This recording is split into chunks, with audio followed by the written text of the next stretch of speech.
शिक्षा जगत के इस एपिसोड में आपका बहुत बहुत स्वागत है। मैं हूं आपके साथ इरम तस्लीम। आज हम बात करेंगे विद्यालय शिक्षा पर और जानेंगे विद्यालय शिक्षा का वर्तमान परिदृश्य, चुनौतियां, नवाचार और जानेंगे विद्यालय शिक्षा में क्या कुछ नया हो रहा है। और आज का हमने विषय लिया है विद्यालय शिक्षा का बदलता स्वरूप, और इस विषय पर बात करने के लिए आमंत्रित किया है हमारे दो खास मेहमानों को स्टूडियो में। तो चलिए सबसे पहले आपका स्वागत करवाते हैं। स्वागत करते हैं बच्चू सिंह धाकड़ सर का। सर बहुत बहुत स्वागत है। आप हैं principal Mahatma Gandhi government school new Vidyadhar Nagar Jaipur से, और साथ ही हमारे साथ हैं सरवत बानो मैम, बहुत बहुत स्वागत है। आप हैं principal government Mahatma Gandhi school Adarsh Nagar Jaipur से। सबसे पहला सवाल मैम आपसे करते हैं कि आज के परिदृश्य में, वर्तमान परिदृश्य में क्या स्तर है स्कूली शिक्षा का? अगर राजस्थान में हम स्कूली शिक्षा की बात करें तो राजस्थान में हमारे यहाँ प्राइमरी लेवल पे, मिडिल लेवल पे, सेकेंडरी पे, सीनियर सेकेंडरी पे एजुकेशन चल रही है। इसमें भी हिंदी मीडियम, इंग्लिश मीडियम दोनों तरह की चल रही हैं। बहुत अच्छा हम लोग कर पा रहे हैं, काफ़ी चेंजेस भी लाए हैं हम लोग। साथ ही अगर हम नेशनल अचीवमेंट सर्वे की बात करें तो वहाँ राजस्थान के स्तर को अगर हम देखते हैं तो इस साल जो हमारा सर्वे हुआ था, मीन्स जस्ट पिछले साल हमारा जो सर्वे हुआ था, लेटेस्ट सर्वे, उसके अंदर 1st to 5th, 6th to 8th and 9th 10th इनमें अलग अलग लेवल पे हमने पूरे ऑल ओवर इंडिया में राजस्थान ने 1st से लेके 5th तक की रैंक हासिल की है जी। मतलब लगातार हम लोग उन्नति के सोपानों पे चढ़ रहे हैं जी। और ये उन्नति के सोपान पे जब सर हम चढ़ रहे हैं, जिस तरह से मैम बता रही हैं ऑप्टिमिस्टिकली, तो वहीं जानेंगे दो जो हमारे यहाँ सिलेबस करिकुलम चलते हैं, राजस्थान बोर्ड और सीबीएसई बोर्ड, इन दोनों का डिफरेंस क्या है कंपैरिजन के लिहाज से? मैम राजस्थान बोर्ड और सीबीएसई बोर्ड जी, इनमें आजकल कोई ज़्यादा डिफरेंस नहीं है जब से 10+2 सिस्टम लागू हुआ है। मैं बताना चाहूँगा कि 6th क्लास से और 12th क्लास तक तो सेम सिलेबस है, एनसीईआरटी की बुक ही चलती हैं सभी जगह, और 1st to 5th क्लास में SIRT उदयपुर द्वारा जो संचालित पाठ्यक्रम है वो मैम चलाया जा रहा है जी। और बाकी कुछ सब्जेक्ट्स ऐसे होते हैं जैसे कि ज्योग्राफी, हिस्ट्री, तो वो भी आजकल 10+2 सिस्टम की वजह से लगभग ख़त्म है, सेम सिस्टम है। तो पाठ्यक्रम की बात करेंगे तो आजकल नेशनल लेवल पर सभी राज्यों में, जिसमें राजस्थान में भी वही सिलेबस चल रहा है जो सब्जेक्ट है। जो यूनिफॉर्मिटी ऑफ सिलेबस है, यूनिवर्सलाइजेशन ऑफ सिलेबस है हम कह सकते हैं, जिससे कि बच्चों को जो भी कंपटीशन होते हैं नेशनल लेवल पर उनको फाइट करने के लिए प्रॉब्लम ना हो। बिल्कुल। और ये यूनिफॉर्मिटी ऑफ करिकुलम जो है एक बहुत ही इम्पॉर्टेंट फीचर है हमारी न्यू एजुकेशन पॉलिसी का भी। तो मैम जानेंगे कि न्यू एजुकेशन पॉलिसी जो मसौदा तैयार हुआ है वो कहाँ तक पहुँचा है लागू करने के उस पर? न्यू एजुकेशन पॉलिसी की जहाँ तक बात है, न्यू एजुकेशन पॉलिसी 2020 उसका इम्प्लीमेंटेशन शुरू हो गया है राजस्थान में। और जैसे टीचर्स की ट्रेनिंग काफ़ी स्टार्ट हो गई है, हर लेवल पे टीचर्स की ट्रेनिंग हो रही है। LF लिटरेसी एंड न्यूमरेसी पे चल रही है ट्रेनिंग, FLN ट्रेनिंग जिसको बोल रहे हैं हम लोग। इसके अलावा कई सारी चीज़ें चल रही हैं, लाइक प्री प्राइमरी क्लासेस या आंगनबाड़ी क्लासेस जो NCF के अकॉर्डिंग हमारे ऐड हो जानी चाहिए थी 2030 तक, तो उसका शुरुआत उसकी हो चुकी है। काफ़ी स्कूलों में आंगनबाड़ी केंद्र खुले हुए हैं, और अभी रिसेंटली इसी साल बहुत सारे स्कूल में प्री प्राइमरी क्लासेस भी शुरू कर दी गई हैं, जिसमें 3+, 4+ और 5+ के बच्चों को लिया जा रहा है। बिल्कुल, 3+, 4+, 4+5 ये जो नया हमारा एज ग्रुप है, इसी के तहत में जो है ना अभी सभी स्कूल्स को जो है ना क्रमोन्नत करके और 10+2 सिस्टम में, यानी 1st to 12th के किए जा रहे हैं। जितने भी स्कूल सेकेंडरी थे उनको अपग्रेड करके सीनियर सेकेंडरी में किया जा रहा है। तो ये सब नई शिक्षा नीति की प्रिपरेशन है। बेटर टू से कि प्री प्राइमरी से लेके 12th तक बच्चा एक ही स्कूल में पढ़ेगा, टीचर्स उसके वही होंगे, उसको वही माहौल मिलेगा, तो उससे बच्चे का बेहतर डेवलपमेंट हो सके। बिल्कुल, एक होलिस्टिक डेवलपमेंट का प्रयास। बिल्कुल सर, कोविड का जो माहौल था उसमें लर्निंग लॉस काफी हुआ, तो उसकी भरपाई करने के लिए क्या कुछ नया प्रोविजन चल रहा है? सही प्रश्न किया मैम आपने कि कोविड काल में वाकई में 2 साल के करीब 2 सेशन में बच्चों का लर्निंग लॉस काफ़ी हुआ, और हमारी राजस्थान सरकार ने इसकी क्षतिपूर्ति के लिए इस जो गैप हुआ इसको भरने के लिए सबसे ज़्यादा ऑनलाइन सिस्टम को यूज किया, जिसमें आपके आकाशवाणी, दूरदर्शन के द्वारा भी ये हेल्प ली गई। ई कंटेंट्स के द्वारा बनाए गए, उनको ऑनलाइन टीचिंग में काम लिया प्लेटफॉर्म के द्वारा। टीचर्स को ई कंटेंट्स जो दिए गए उसके लिए व्हाट्सएप ग्रुप, जूम या इसके द्वारा भी प्रयास किया गया, स्कूल लेवल पर प्रयास किया गया। इसकी मॉनिटरिंग के लिए स्टेट लेवल पर एक कमेटी गठित की गई थी। और मैं ये कहूँगा कि इसके बारे में और जानकारी दूँ तो आपको देखिए पाठ्यक्रम में थोड़ी कटौती भी की गई थी, क्योंकि नेचुरल बच्चों का गैप था। इसके साथ टीचिंग लर्निंग मटेरियल तैयार किया गया था, और ग्रेड वाइज बच्चों को जो एक योग्यता का जो एवोल्यूशन किया गया, उनका छात्रों की वर्कशीट, वर्कबुक ये डिस्ट्रीब्यूट की गई थी जी। इसके साथ ही स्टाफ के साथ साथ बच्चों की जो अटेंडेंस है वो भी ऑनलाइन जो है ना साला दर्पण पर स्टार्ट की गई थी। बिल्कुल। तो ये इसके साथ ही क्या किया सरकार ने कि राजस्थान के शिक्षा में बढ़ते कदम के तहत RKSMB के तहत हिंदी, अंग्रेजी और मैथमेटिक्स इन 3 विषयों को क्लास 3rd से 8th जी तक का एक अलग से टेस्ट लिया और आर्टिफिशियल जो इंटेलिजेंस है उससे उसका एवोल्यूशन यानी मूल्यांकन कराया गया। रिपोर्ट कार्ड भी ऑनलाइन एक तरह से डाउनलोड की गई, जनरेट की गई थी जी। और उसके रिपोर्ट कार्ड में बहुत सारे फैक्टर्स थे इन सब्जेक्ट्स में, जिसको पेरेंट्स से डिस्कस करने के लिए कि इस कोविड की वजह से जो बच्चे का जिस सब्जेक्ट में जी जो ड्रॉबैक रहा या कमज़ोर है जिस पक्ष में, उसका डिटेल डिस्कस करने के लिए RKSMB फर्स्ट और RKSMB सेकंड जो एग्ज़ाम हुआ उनके रिजल्ट के बाद गवर्नमेंट ने मेगा PTM का भी आयोजन किया और उस PTM में सभी पेरेंट्स के साथ में subject teacher, class teacher school में आकर के और एक बड़ा डिस्कशन किया और जिस फील्ड में या जिस पक्ष में बच्चा कमज़ोर है उसके लिए और कैसे डेवलप किया जाए इसका प्रयास किया गया। तो मैं तो कहूँगा कि जो जितना लॉस होना चाहिए था उतना लॉस नहीं होकर के सरकार ने बहुत प्रयास किया। यहाँ पे डोर टू डोर बच्चों को होमवर्क पहुँचाने, चेक करके वापस डिस्ट्रीब्यूट करने, ये वर्क भी स्कूलों के द्वारा चलाया गया था। जी। तो हम ये कह सकते हैं जी, आप कुछ ऐड करना इसमें चाहेंगे? हाँ, मैं एक चीज़ और ऐड करना चाहूँगी कि इस दौरान चूंकि बच्चे तो हमारे पास आ नहीं रहे थे तो हम लोगों पे जिम्मेदारी थी कि हम किस तरह से मटेरियल को बच्चों तक पहुँचाएं। इसमें एक स्माइल ने एक बहुत बड़ा रोल प्ले किया। साथ ही स्कूलों ने अपने पर्सनल लेवल पर प्रयास करके अपने अपने यूट्यूब चैनल्स चलाए काफ़ी स्कूल्स ने। इसके अलावा हम लोग इस तरह से भी कर रहे थे कि क्लास में टीचर पढ़ा रहा है और उसकी वीडियो डायरेक्ट बच्चे के घर के पास पहुंच रही है या हम अपने यूट्यूब चैनल के ऊपर उसको डाल रहे थे। इसके अलावा जूम के द्वारा और गूगल मीट के द्वारा हम बच्चों से लगातार संपर्क में थे और वहां भी हम बच्चों को पढ़ाए जा रहे थे। तो कुल मिला के हमने अपनी तरफ से पूरी कोशिश की, गवर्नमेंट की हेल्प से हम अपनी तरफ से पूरी कोशिश में लगे रहे कि चूंकि बच्चे स्कूल नहीं आ पा रहे हैं लेकिन उसका खामियाजा एक कुदरत का खामियाजा जो है, कुदरत में जो चल रहा था वो बच्चों को ना भुगतना पड़े। और काफी हद तक हम लोग इसमें कामयाब भी रहे क्योंकि अब जो रिजल्ट्स हम देख रहे हैं तो काफी चेंजेस आए। बिल्कुल, बहुत इनोवेटिव स्टेप्स और बहुत ही एजुकेशन फ्रेंडली स्टेप्स यहाँ पर लिए गए। वहीं बात करेंगे सरवत बानो मैम आपसे कि किस तरह से आप देखती हैं बालिका शिक्षा की तस्वीर राजस्थान में? राजस्थान में अगर हम देखें तो टोटल लिटरेसी रेट जो है वो लगभग 66% है, जिसमें से मेल्स की है 79% और फीमेल्स की जो है वो केवल 52% है। लेकिन धीरे धीरे चेंजेस आ रहे हैं बच्चियों में। डिफरेंट रीजंस से, वो रीजंस सोसाइटी के भी हैं, वो कुछ डिफरेंट रीजंस हैं, उनकी वजहों से बच्चियां पढ़ने हमारी नहीं आ पा रही हैं या हम ये कहें कि ड्रॉप आउट्स उनमें काफ़ी ज़्यादा है जी। लेकिन कोशिश बराबर जारी है कि उनके एनरोलमेंट बढ़ाई जाए। बिल्कुल सर, आपसे जानना चाहेंगे कि वर्तमान परिदृश्य और पहले का परिदृश्य में आप किस तरह के चेंजेस महसूस करते हैं बालिका शिक्षा को लेकर? बिल्कुल बिल्कुल, बालिका शिक्षा में देखिए मेरे ख्याल में एक समय था जब बालिकाओं को पढ़ाते भी नहीं थे। आज वो समय है कि कम से कम पढ़ाता तो हर कोई है बच्चे को, चाहे वो कैसा भी वर्क करता हो, किसी लेवल का वर्क करता हो, बच्चों को सभी पढ़ाते हैं, जिसमें चाहे वो बॉयज़ हो या गर्ल्स हो।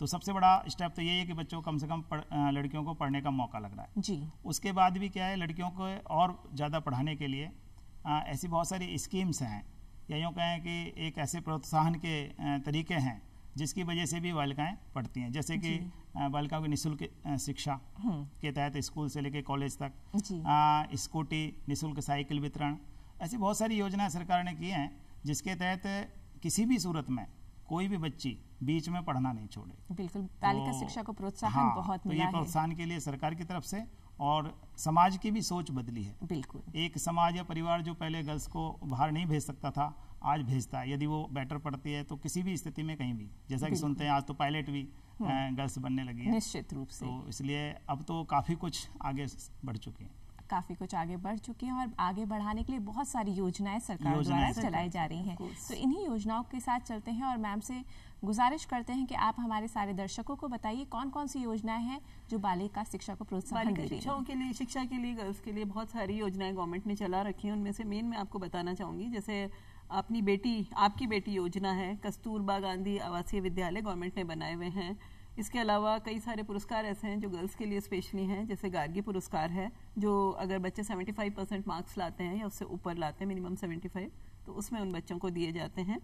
और जैसे ही बच्ची 9th क्लास में आती है तो ड्रॉप आउट नहीं हो, क्योंकि कई स्कूल्स अभी तक मिडिल थे, बच्चों को हायर स्कूल्स में जाने में प्रॉब्लम आ रही थी, तो 9th में जाते ही हर बच्ची को साइकिल एक दी जा रही थी फ्री में। उससे काफ़ी हेल्प मिली है बच्चों को, बच्चियों को। और 12th में अगर कोई बच्चा बोर्ड में टॉप कर रहा है तो उसको भी गवर्नमेंट आगे पढ़ने की फैसिलिटीज़ प्रोवाइड करती है। जैसे मैं एक एग्जांपल देना चाहूँगी भीलवाड़ा डिस्ट्रिक्ट का। वहाँ एक बच्ची थी आफरीन, बोर्ड की वो टॉपर थी, तो उसने अभी हाल ही में कोलंबिया यूनिवर्सिटी से CS कंप्लीट किया है, जिसका सारा का सारा खर्चा गवर्नमेंट के द्वारा उठाया गया है। बहुत सुंदर। तो ये सब चीज़ें चल रही हैं। बाकी निःशुल्क स्कूटी वाली योजना है, MDM है, फ्री यूनिफॉर्म्स हैं, उड़ान योजना के तहत बच्चियों को सैनिटरी नैपकिन्स दिए जा रहे हैं। तो इस तरह से काफ़ी सारी योजनाएं ऐसी हैं जिससे बच्चियां स्कूल की तरफ अट्रैक्ट हो रही हैं, पढ़ने आ रही हैं। बिल्कुल सही कहा मैडम आपने। राजस्थान गवर्नमेंट ने स्पेशली न केवल बच्चियों के लिए, जो भी सभी 8th क्लास तक के सभी बच्चों के लिए, एक तो जैसे दूध योजना है, बाल गोपाल दूध योजना है, वो मिड डे मील है, यहाँ तक 8वीं क्लास तक के सभी बच्चों को 2 यूनिफॉर्म निःशुल्क उपलब्ध कराई। किसी भी कारण से, यानी गवर्नमेंट ने कोशिश की है कि किसी भी कारण से कोई भी बच्चे पढ़ने से वंचित ना रहे। बिल्कुल। इसी के तहत मैं कहना चाहूँगा कि जैसे जेंडर इक्वलिटी का जो एक होता था, जो सोच है समाज में, उसके लिए भी कार्यशालाएं वगैरह आयोजित करके और उसे जो परामर्श या निर्देशन के जो है ना कार्यशालाएं चलाई जा रही हैं, उससे भी लोगों में परिवर्तन आ रहा है कि हम बॉयज़ और गर्ल्स के प्रति अलग अलग थिंकिंग ना रखें। बिल्कुल सर, एक ऐसा ही परिवर्तन जो देखने को आया वो आया Mahatma Gandhi English medium schools को लेकर। Mahatma Gandhi English medium schools एक प्रयास है सरकार का कि किस तरह से इंग्लिश मीडियम स्कूल्स बनाए जाएं, और आज वो चल भी रहे हैं, तो उसके बारे में आप जानकारी दें हमारे दर्शकों को। आपने बिल्कुल सही कहा। राजस्थान गवर्नमेंट का मैं कहूँगा कि भारत आज़ादी के बाद और जो वर्तमान में नवाचार का जो क्रम चल रहा है, उसमें Mahatma Gandhi government school English medium खोलना आर्थिक रूप से जो कमज़ोर वर्ग के परिवार हैं उनके लिए बहुत ही, जैसे कहते हैं ना, रामबाण दवा के रूप में सिद्ध हुआ है। क्योंकि इस कोविड काल के कारण और वैसे भी समाज में ऐसे बहुत सारे परिवार होते हैं जो देखा देखी इंग्लिश मीडियम में पढ़ाने का शौक़ रखते हैं, और ग्लोबलाइजेशन जॉब या ग्लोबलाइजेशन लैंग्वेज होने के कारण इंग्लिश मीडियम पढ़ाना भी सब चाहते हैं, लेकिन उनकी आर्थिक स्थिति कमज़ोर होने के कारण मजबूरन उनको प्राइवेट स्कूलों में पढ़ाना पड़ता था। आज इस सरकार ने ये जो महात्मा गांधी राजकीय विद्यालय इंग्लिश मीडियम का जो कंसेप्ट लाए, ये 1920 में मैडम स्टार्ट हुआ। 1920 में डिस्ट्रिक्ट लेवल पर एक स्कूल खोला गया था, और 2021 में ब्लॉक लेवल पर खोला गया, और उसके बाद फिर और इसी क्रम में बजट घोषणा के तहत हजार स्कूल ग्रामीण, शहरी और ऐसे खोले जा रहे हैं। और वर्तमान में शायद लगभग 1700 स्कूल राजस्थान में महात्मा गांधी इंग्लिश मीडियम है। तो आप देखेंगे कि इसके वजह से इन स्कूलों की तरफ समाज का जो वर्ग इंग्लिश मीडियम में पढ़ाना चाहता है, उनको निःशुल्क उसी लेवल की एजुकेशन मिलने लगी और काफ़ी उनका रुझान है, जिसमें मैं कहना चाहूँगा कि एडमिशन के लिए कई स्कूलों में तो इतनी लाइन लगती हैं कि जिसकी कल्पना नहीं कर सकते, कि कुछ सीटें खाली होती हैं और हजारों की संख्या में एप्लीकेशंस आती हैं। मैम, आपसे ही जानेंगे सीट्स को लेकर, किस तरह से सीट्स का निर्धारण होता है महात्मा गांधी गवर्नमेंट स्कूल्स में? जैसा कि सर ने बताया कि एक गरीब लोगों का जो एक सुनहरा ख्वाब है वो पूरा करने का एक जरिया बन रहा है महात्मा गांधी गवर्नमेंट स्कूल्स।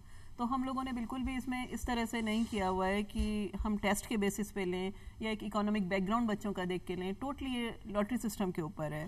हर क्लास में हमारे पास, जैसा कि अभी आपने बताया, नेशनल एजुकेशन पॉलिसी के अकॉर्डिंग हमारे पास प्राइमरी क्लासेस में 30 सीट्स हैं, और हायर क्लासेस में लाइक 6 to 8 हमारे पास 35 है, और 9th ऑनवर्ड्स हम लोग हर क्लास में 60 बच्चे ले रहे हैं। तो ये हम लोग बच्चों पेरेंट्स से इनवाइट करते हैं एप्लीकेशंस, और आपको ये जान के ताज्जुब होगा कि एक एक सीट के लिए hundreds of forms आ रहे हैं स्कूल्स में, और उसके बाद हम ओपनली सबके सामने लॉटरी प्रोसेस से बिल्कुल ट्रांसपेरेंट तरीके से बच्चों का एडमिशन लेते हैं। जितना उत्साह सीट्स को लेकर है, उतना ही उत्साह युवाओं को है कि वो भी अपना सिलेक्शन करें, सिलेक्शन ले, नौकरियां ले, कॉन्ट्रैक्ट बेसिस पर ही सही है। इसी क्रम में बताना चाहूँगा मैं आपको कि अभी इंग्लिश मीडियम जो स्कूल है उनमें बाल वाटिका हैं जो प्राइवेट स्कूलों में चलती थी, नर्सरी, LKG, UKG, वो भी संचालित किए हैं। उसके तहत भी उनमें 25 सीट्स होती हैं, 1 से 5 तक 30 सीट्स हैं पर सेक्शन,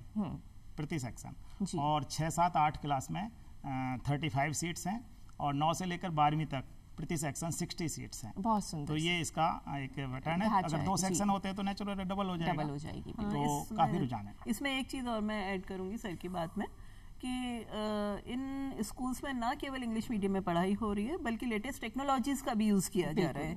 हम लोगों के पास, हम लोगों ने डोनर से, हमने गवर्नमेंट की हेल्प से, हमने CSR की हेल्प से, काफी डोनेशंस की हेल्प से स्मार्ट क्लासरूम्स हम लोगों ने डेवलप की हैं और नई टेक्नोलॉजी का यूज कर रहे हैं। इनोवेटिव स्टेप्स, इनोवेटिव लर्निंग की तरफ आप बढ़ रहे हैं। महात्मा गांधी वर्चुअल लैब्स हम लोगों ने एस्टेब्लिश की हैं स्कूल के अंदर। स्मार्ट तरीके से हम लोग बच्चों को पढ़ा रहे हैं, तो बच्चे ज्यादा गेन कर रहे हैं। जितना बच्चों का रुझान है उतना युवाओं का भी रुझान है। तो युवा भी लगे हुए हैं कि किस तरह से हम लोगों का भी सिलेक्शन प्रोसेस में वो भी भाग लें, भागीदारी हो, नौकरी हो। तो क्या प्रोविजन है सिलेक्शन प्रोसेस का युवाओं के लिए, किस तरह से वो टीचर के लिए अप्लाई कर सकते हैं? कहना है कि इंग्लिश मीडियम स्कूलों में जो टीचर्स का जी, महात्मा गांधी गवर्नमेंट स्कूल्स में जी, तो उसके लिए मैम सिलेक्शन प्रोसेस जब ये स्टार्ट हुए जी, तो सभी एक स्कूल में जो भी सीट्स हैं प्रिंसिपल से लेकर 4th क्लास तक, उन सभी का सिलेक्शन जो है ना थ्रू इंटरव्यू जी, और गवर्नमेंट सर्वेंट होना जरूरी था जी, ये था। अभी लेटेस्ट जो है ना कुछ रिलैक्सेशन उसमें दिया गया कि प्रिंसिपल और हिंदी, संस्कृत और इंग्लिश जो टीचर्स हैं उनका थ्रू इंटरव्यू नहीं लिया जाए उनको, क्योंकि सब्जेक्ट वही लैंग्वेज के टीचर्स हैं, तो उसके इंटरव्यू से वो एक तरह रिलैक्सेशन दिया गया है। उसके साथ अब प्रेजेंट में अभी जो चालू है मैम युवाओं के लिए, जो राजस्थान सरकार ने किया है कि 10,000 के करीब जो L1 अध्यापक L1 लेवल 1 और अध्यापक लेवल 2 के 10,000 के करीब पदों के लिए कॉन्ट्रैक्ट बेस पर युवाओं के लिए बड़ा सुनहरा अवसर अभी दिया है, जो 31 जनवरी 2023 से 1 मार्च 2023 के बीच में आवेदन चल रहा है। और उसमें कोई भी युवा जो है ना अपना SSO ID से रजिस्ट्रेशन करके और वो अप्लाई कर सकता है। बिल्कुल। तो 31 जनवरी से लेकर 1 मार्च तक की तारीख है। आप SSO ID पर जाएं, वहां पर आप ऑनलाइन रजिस्ट्रेशन करवाकर इस सुनहरे अवसर का लाभ उठा सकते हैं और अप्लाई कर सकते हैं आप कॉन्ट्रैक्ट बेसिस पर महात्मा गांधी गवर्नमेंट स्कूल में एज अ टीचर। बिल्कुल बिल्कुल बिल्कुल बिल्कुल। जिनका बैकग्राउंड जो है ना इंग्लिश मीडियम होना चाहिए, इंग्लिश मीडियम की एक शर्त है। बिल्कुल। और इसके अलावा कुछ और शर्तें सर?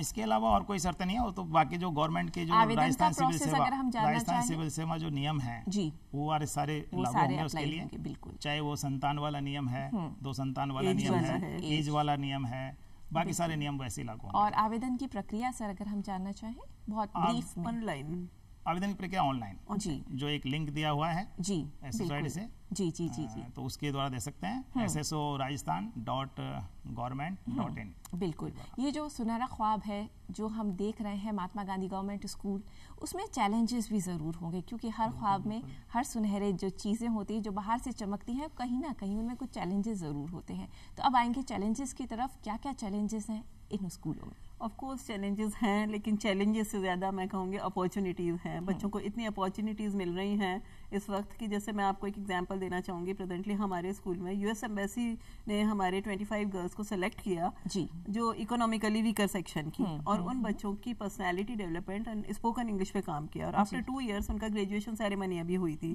तो they are shining just like stars. उनको हम कहीं भी एक्सटेम्पोर में भेज दें, चाहे हम उन्हें गेम्स में भेज दें या कहीं भी खड़ा कर दें, वो सारे कामों में एक्सेल कर रही हैं। और जहाँ तक आपने अभी पूछा कि क्या चैलेंजेस हैं, तो चैलेंजेस हमेशा रहते हैं, हमेशा से रहते आए हैं। लाइक कुछ चीज़ें ऐसी हैं जो पहले होनी चाहिए। जैसे अगर किसी स्कूल का प्रमोट किया जा रहा है या महात्मा गांधी बनाया जा रहा है, तो एक चीज़ ये हो सकती है कि उसमें फिजिकल पूरा डेवलपमेंट हो। जी जी, वो चीज़ अगर होगी, पहले हो जाएगी, तो स्कूल चलाने में आसानियाँ होती हैं। इसके अलावा टीचर्स का अरेंजमेंट है, टीचर्स का बैकग्राउंड है। जैसे सर ने बताया कि इंग्लिश मीडियम वाले टीचर्स पर गवर्नमेंट का ये बहुत अच्छा स्टेप है कि अगर उन्हें इंग्लिश मीडियम वाले टीचर्स नहीं मिल रहे हैं तो वो कॉन्ट्रैक्ट बेसिस पे ले रहे हैं, ताकि उस लेवल की हम बच्चों को एजुकेशन दे सकें जो वो प्राइवेट स्कूल्स में देख रहे हैं। बिल्कुल बिल्कुल सही मैम। और मैं तो ये कहना चाहूँगा कि आवश्यकता आविष्कार की जननी होती है। ये स्टेप जब मान लीजिए गवर्नमेंट स्कूल इंग्लिश मीडियम होते ही नहीं, तो मुझे लगता है ये आवश्यकता नहीं होती। बिल्कुल। तो आवश्यकता ही आविष्कार की जननी होती है। तो उसके तहत में देखिए उसका अल्टरनेट निकल रहा है। जैसे कि हम कहें कि भाई गवर्नमेंट स्कूल में मान लो संसाधन नहीं है, तो उसका अल्टरनेट भी निकलता है कि बहुत सारे CSR के तहत ऐसे फाइनेंसर हैं जो हेल्प करते हैं। जब एक मंदिर मस्जिद में अपन हेल्प कर सकते हैं तो विद्या मंदिर में क्यों नहीं कर सकते। बिल्कुल। तो उसी के तहत में क्या होता है कि बहुत सारे जो डोनर्स हैं वो ऐसे हैं कि उन सारी फैसिलिटीज को बच्चों की आवश्यकता अनुसार उपलब्ध कराते हैं। और मैं तो कहना चाहूँगा कि राजस्थान में वाकई में सैकड़ों नहीं हजारों स्कूलों की तस्वीर बदल गई।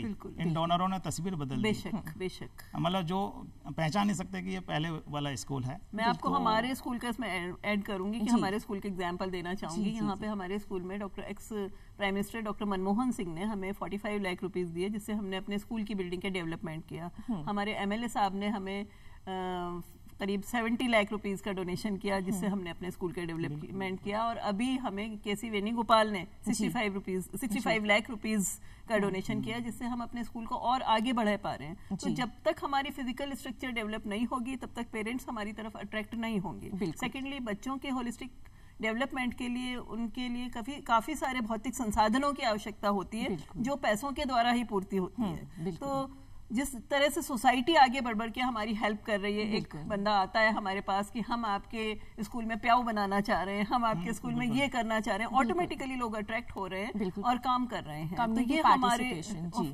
मैं इसमें और जोड़ना चाहूंगा आपके कि पर्टिकुलर जैसे जो आपने कहा कि एक तो इकोनॉमिक रूप से कुछ ऐसी चीजें होती हैं कि जैसे स्कूल में मान लीजिए मेंटेनेंस के लिए आपको प्लम्बर की जरूरत है, आपको इलेक्ट्रिशियन की जरूरत है, आपको एक फोटोग्राफर की जरूरत है, आपको गार्ड की जरूरत है, स्वीपर की जरूरत है। तो गवर्नमेंट स्कूल में स्वीपर, गार्ड या यूं कहें केयर टेकर, इनकी पोस्ट ही नहीं होती तो अपॉइंटमेंट भी नहीं हो सकता। तो डोनर के बेस पर हम प्रिंसिपल्स ने या यूं कहें गवर्नमेंट के सहयोग से, इनकी सहयोग से पोजीशन से वो होनी चाहिए जो रिक्वायर्ड है, होने चाहिए। तो ये व्यवस्थाएं भी गवर्नमेंट स्कूलों में होने लगी हैं। बिल्कुल। तो उस वजह से गवर्नमेंट का न केवल स्ट्रक्चर बदला है, बल्कि बच्चों को जो पेरेंट्स जो सोच के भेजता है ना कि मेरा बच्चा स्कूल में जाकर के सेफ रहे, सुरक्षित रहे, और यहाँ तक है कि उसके केयर टेकर भी हो, नेचुरल है, ये व्यवस्थाएं होनी चाहिए। तो हम वो अपने स्तर पे वो व्यवस्थाएं भी करने लगे हैं पेरेंट्स की मदद से। मतलब कुल मिला के स्कूलों की तस्वीरें बदल चुकी हैं। कुल मिला के स्कूलों की तस्वीरें बदल चुकी हैं। बिल्कुल। और चलते चलते छोटे से रेमेडियल स्टेप्स जो आप चाहें जिससे स्कूली शिक्षा को और बेहतर बना सकें, आप दोनों से आमंत्रित हैं। उसके लिए मैं तो ये कहना चाहूँगा कि फर्स्ट ऑफ ऑल तो कि जो स्कूल जितने भी डेवलप किए जाते हैं तो इनमें भौतिक संसाधनों की आवश्यकता होती है। तो यदि उससे पहले जब क्रमोन्नत किया जाता है स्कूल, उसका भौतिक सत्यापन अगर हो जाए तो बेटर रहेगा कि भाई कौन सा स्कूल किस लेवल के लिए संचालित किया जा सकता है। बिल्कुल। सेकंड है कि जो शिक्षक हैं, टीचर्स हैं, उनको गैर शैक्षणिक जो कार्य होते हैं उनमें थोड़ा सा अगर मान लीजिए इन्वॉल्वमेंट कम से कम किया जाए तो वो टोटली बच्चों के लिए अवेलेबल हो सकेगा। बिल्कुल, उनका आउटकम अच्छा हो सकेगा। बाकी थोड़ी सी मानसिकता यही है कि एक बदलने की जरूरत है, और समाज की सोच बदली भी है कि आज गवर्नमेंट स्कूल उन किसी भी प्राइवेट स्कूल से कम नहीं है। मैं एग्जाम्पल के तौर पर मैम मेरे विद्यानगर स्कूल का ही देना चाहूंगा, जहां पर लगभग 60 सीट के लिए लगभग 8-9 हजार एप्लीकेशन एडमिशन के लिए, इससे हम रुझान का अंदाजा लगा सकते हैं। बिल्कुल। और इसी नोट पे बच्चों सिंह ढाकर जी, आपको और सरवत बानो मैम, आपको दोनों को हम बहुत बहुत तहे दिल से धन्यवाद देते हैं। आप आए और इतनी अच्छी जानकारी हमें दी आज कार्यक्रम में। और यही चाहेंगे आपसे कहना कि समस्या इतनी ताकतवर नहीं होती जितना हम उन्हें मान लेते हैं। कभी सुना है अंधेरे ने सुबह होने न दिया। अब दीजिए इजाजत, इरम तस्लीम को नमस्कार।